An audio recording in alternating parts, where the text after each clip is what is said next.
Hey, what's going on, guys? Mark back on Mark's Aquatics. Right, I thought I'd do a nice little video update for you on the Fluval Evo 52 litre super little nano tank, okay? Really happy with it. Coming along really well. What you can see at the moment now I've put in some corals in there. A lot of you are going to go, oh my god, you can't put them in that quick. But you can, because corals don't really put any bioload on a system at all, okay? Now you've got that rock in the middle that we put in there last week, okay, which was a fully cycled piece of live rock, which is harbouring billions of bacteria, and it's already cycled. The filter's got a cycle, which is in here, but that is going to seed that. So within the next sort of month or so, it's going to all come together and you can have a nice little cycled tank. But like I said, corals don't actually put any bioload, or very minimal bioload, onto a tank, okay? So you can put them in there. I haven't fed this tank any food at all, okay, apart from that a little bit of prawn which I put in, and there's still a little tiny bit left on the ground there, which is still decaying away, releasing ammonia and keeping that little cycle going, okay? It's important that you keep that cycle going. I've got a little shrimp in there as well, which I've got from my local neck of the woods. It's a little ocean shrimp, and they can handle the sort of warmer temperatures that I've got them in here. He's somewhere, hiding somewhere. He's been pulling away at that little bit of shrimp that I've put in there as well. And we've got all different types of corals in here now. We've got some lovely little recordias down here, some little recordia humas down the bottom. We've got some nice little blue zoas and some nice mushrooms. We've got some blue mushrooms this side. We've got a big golden finger leather coral at the back there, which is just sucked in a little bit because it's just about to shed its skin. What they do is, in the wild, they'll puff out, they'll put all their little feeding tentacles out, and they will they'll get sort of algae on them and different things on them like that. So every sort of week or every couple of weeks, what they'll do is they'll shrink right back like that, okay, and they will shed a layer of skin which sheds off anything which has been growing on them, and it's literally, they come out all brand new again, okay? And then you'll get a fine film which will come off, and you can siphon that out when you do your water changes and stuff. And but they're all, everything's happy in there. You can see we've got no algae in there at all.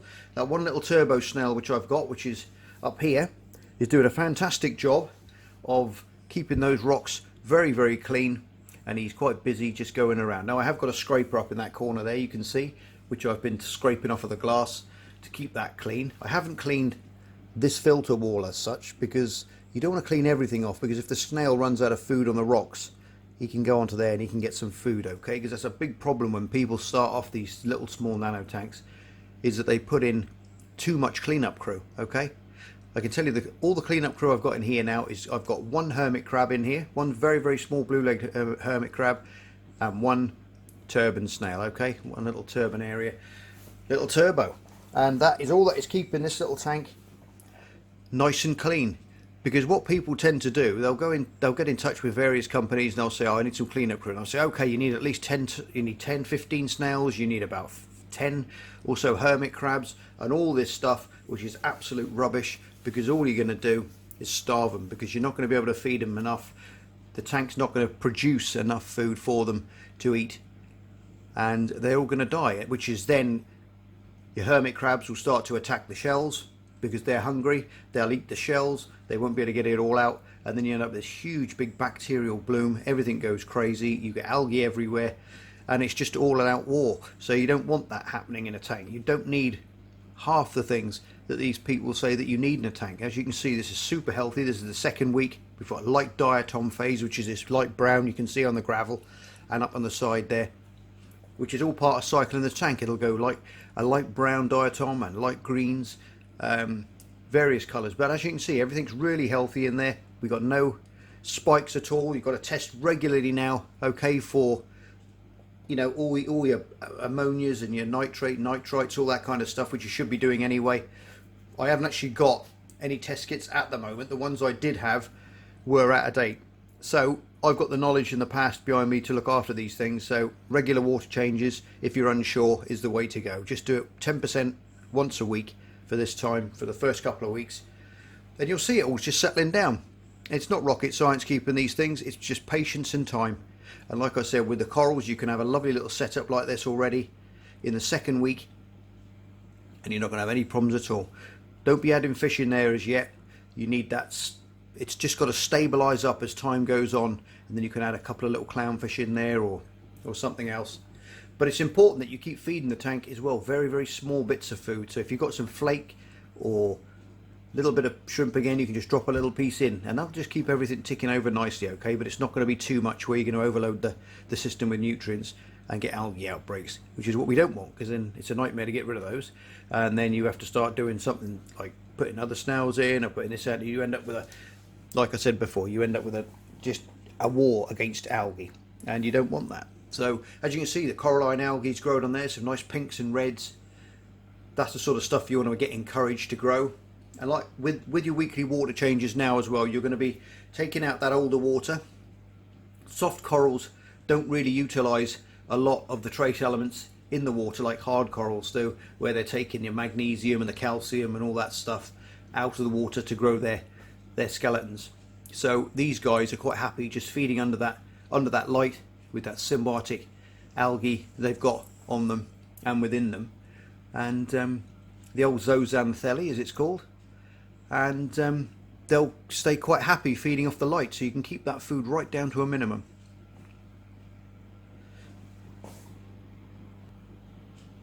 Yeah, another thing I'll say, guys, as well, is with the substrate, you're going to see it go all brown, green, all the different colours. You're going to see it coming out. But don't worry about stirring it up. You're going to have lots and lots of little copepods, which are tiny little insects, little microscopic sea life, sorry, that live all over that rock. And I'll get in there nice and close in a minute, and I'll show you some closer pictures of what's running around on there and what's keeping it down as well. They're keeping all the algae down and different things, but they're going to be living in amongst the gravel as well. Now, I've got a very, very thin layer of gravel in there, and I'm not going to really hoover that too much. I'm going to let the hermit crabs turn it over. We can add a little goby later on that's going to do that kind of work.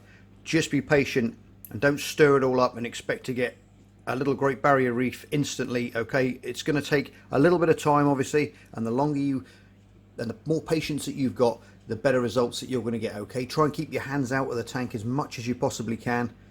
Keep your eye on your water levels, especially on these little evos, because they've got, if I just go that way a little bit, obviously that filter section there on the side, the water's drawn in through here, and it goes all the way through, and then obviously the return pumps are blowing it back out again. But inside there is where all your filters and stuff are starting to mature as well. Now these little bugs are going to be creeping around all in amongst your filters everywhere, gravel, rock, and they all play a great part in cycling your tank. So like you say, keep your hands and stuff out as much as you can. Keep your eye on your water level up here as well, okay, because of evaporation. And when it drops down a little bit low, you've got the bottom of that line here with that bit of a checkering on the glass here they've got.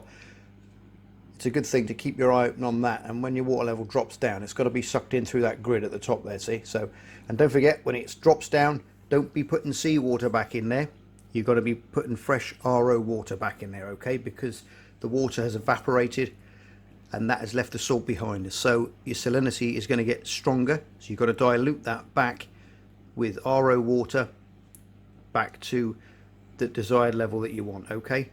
So don't go putting more seawater in there, because then you're going to up the salinity and it's going to get even more stronger, and then your cycling is going to have different effect on it, then adverse effect on there. Your corals are going to get stressed and things like that. You've got to keep it as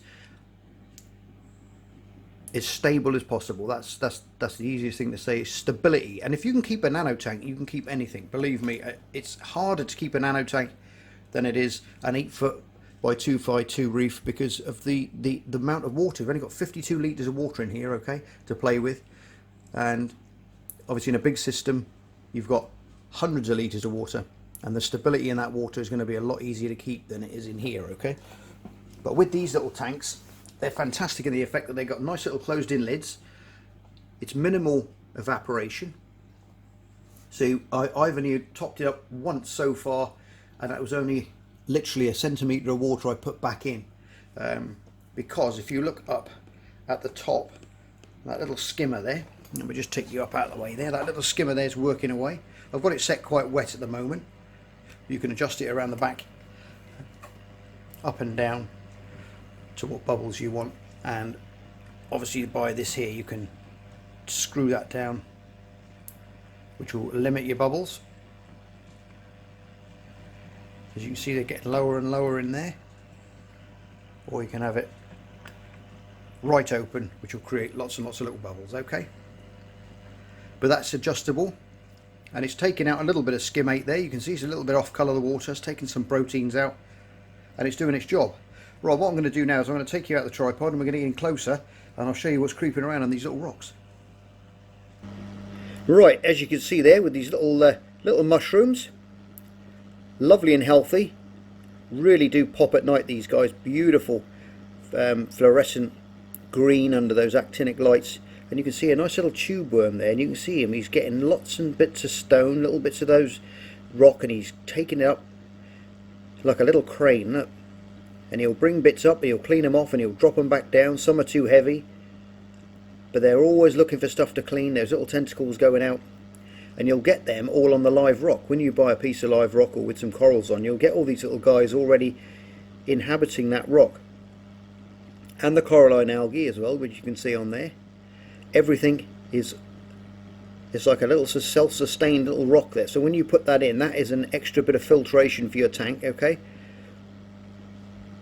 He's doing a grand little job there, he is. I've got some lovely little blue zoas, little blue mouth zoas. Look at those. They're absolutely fantastic. I got them in on my last, on the last batch of corals that I had in. Thank you for all the guys that have been round buying coral off me. Really do appreciate it. And if you want to pop round, just hook me up and pop round, and we can have a chat, and I can sell you some of these beautiful little corals. I've got no end of them back in the coral room now for sale, so we can get you a nice little tank set up as well.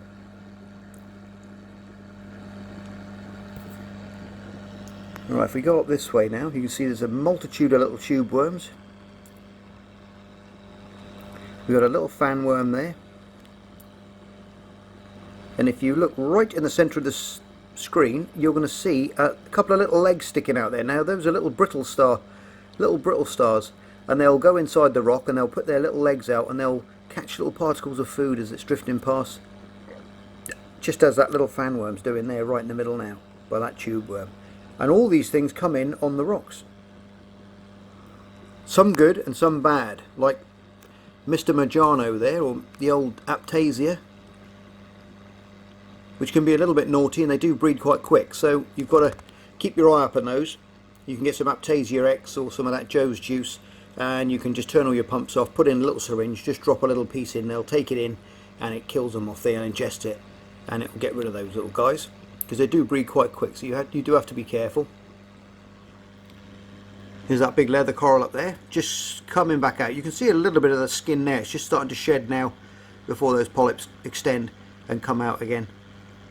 I think I'm going to have to put in a little power head in here as well.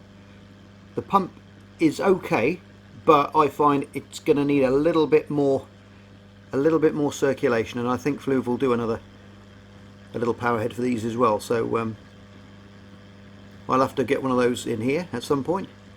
There's Terry the Turbo, cleaning away as usual. These little mouth rasping away on those rocks there, doing a fantastic job of keeping it all clean.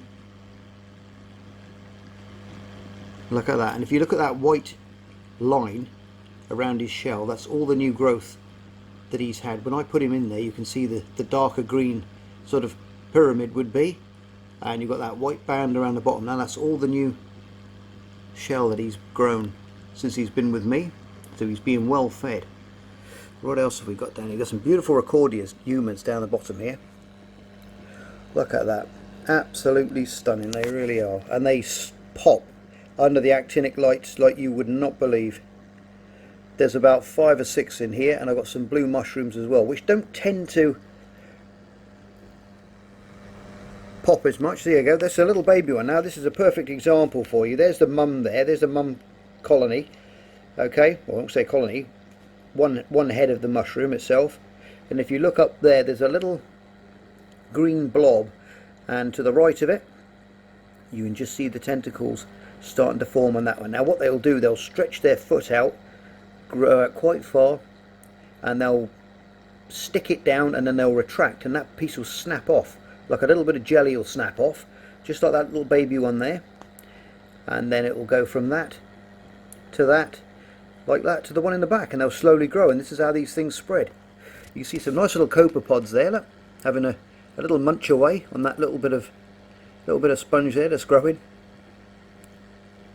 And these, it's all healthy stuff that you want in your tank, okay guys? And this is the fascinating side of marine life. You look in there and there's always something new that you're going to see. Big tube worm. I'm not sure if that one's dead and it's just a bare shell. I'm not sure. But there's some of the blue mushrooms that I've got over here. I've got some stunning red seaweed in there as well, which is growing nicely, which I'm going to leave because I don't mind a little bit of seaweed in there. But there's lots and lots of things growing, and lots of little blue mushrooms, which is only baby ones still, but they're going to extend later on when they get used to their surrounding. Now some of these guys can take up to a year to settle into a tank, so sometimes you'll see them, they'll shrink up, and that can be one or two things. It can be your light's too strong, so they're getting smaller and smaller because they don't need a bigger surface area to collect the light. Now when you've got underpowered lighting, you'll find they'll stretch right up and they'll blow out as big and as round as they can to collect as much light to get onto that mantle, so they can feed on that algae, which is within their bodies. And there's another example there of the of a baby mushroom there. They get that real luminous colour when they're younger, when they come out, and I think one has fallen off. There you go, there's a little baby one there which is fallen off, and he's decided I'm going to go down here on the substrate, so I'll leave him there. There's my little shrimp. Where is he? Here he is, whizzing about. Crazy little guys. Now they're going to be picking up all the algae. They do exactly the same job in the oceans, in the colder water, as they do in the warmer oceans. And like I said, they can handle those swings in temperature, which is fabulous. So we've got a lovely little system there, loads of coralline algae growing. It won't be long before it's starting to grow on the glass and on the side of the filter there, all over the return pump outlets. And for a week-old tank, it's not looking too bad at all. Really happy with where it's going so far. I think what I'll do now is I'll turn off the lighting. I'll put it onto the blue actinic light, and then I'll put my little filter on. I'll show you which filter I've got actually. It's a little, I think it's one made by Mantis. And you've got various lenses, polarized, like an orange lens, and a little zoom lens as well, which is quite funky. Look, that really does zoom right up on things. You can get some closer footage, but I'm going to use these, which have got an orange tinge and a polarizer on. So if I put that over the top, it'll go quite orange. But then when we turn the lights off to the blues, you'll see them really do pop. Look at that. Isn't that something else? The seaweed glows, and these are like little light bulbs. Look at that. Absolutely stunning. Look at the blues on those zoas. And this is what got me hooked into marine stuff. It's just the colours that you can get and the different corals you can get are absolutely stunning. They really are. Look at those mushrooms glowing next door. And it's like an alien light show in there over night time. It really is. We can get back. It's obviously daylight now, so and there's only minimal coral in here at the moment. But as time goes on, I'll be adding all different types of different colours and blues, oranges, reds. We'll get some acans in there, gonoporas, different things like that. Little frags, and we'll grow them up in there. And I'll just show you how easy it is to keep a little reef tank, because it's not difficult at all. So many people over the years have said, oh, you know, you just can't do it, and you can't do this, you can't do that, you need thousands of pounds worth of gear. And it just proves that you don't, because the piece of live rock that I've got in there cost me around £14. These tanks are about 100, just over the £100, £130 maybe, with a skimmer, which is separate. The light comes free with it. So you've got a super little tank there. You really have, and it's an absolute brilliant way of cutting your teeth and learning really the hard way to keep a smaller tank. It's but I have faith in you all. You'll do it, and you can have some stunning little corals like that. And there's nothing better when you see them growing and separating out, and new little buds coming off. And if you look under there, there's another little baby one hiding right under there. Look, and it's only when you put the lights on, the other ones really do pop out. Another little one at the back there. Absolutely fantastic. Can't wait to get some GSP in here, some green star polyps, and get them growing up the side there, which will look brilliant. Maybe up the back. I was going to put a black background on there, but I wouldn't mind carpeting that in some green star polyps, some lovely neon green flowing away up the back in the pump. That's why I want to get a little bit more of a stronger pump to go in there, just so it circulates it a little bit more. Because what you don't need is for these guys need the flow to shed their skin. That's one of the only things. So without that flow, it will just stick to them and it won't get washed away like it would do in the wild, where you get that waft of the current backwards and forwards, and it will just take that skin away and clear it, and then it'll open up and start feeding again. I'll take this filter off. Whoa, and there you go. That's what it looks like without it. Obviously I can see it. The camera don't pick up the colours, and this is why we need the filters to see it how I can see it now without one. But anyway guys, I hope you like that little part 2. Any questions, drop it in the comment section below. And as always, love you loads, take care, and I'll see you on the next edition of Mark's Aquatics. Bye for now. Just me and my guitar.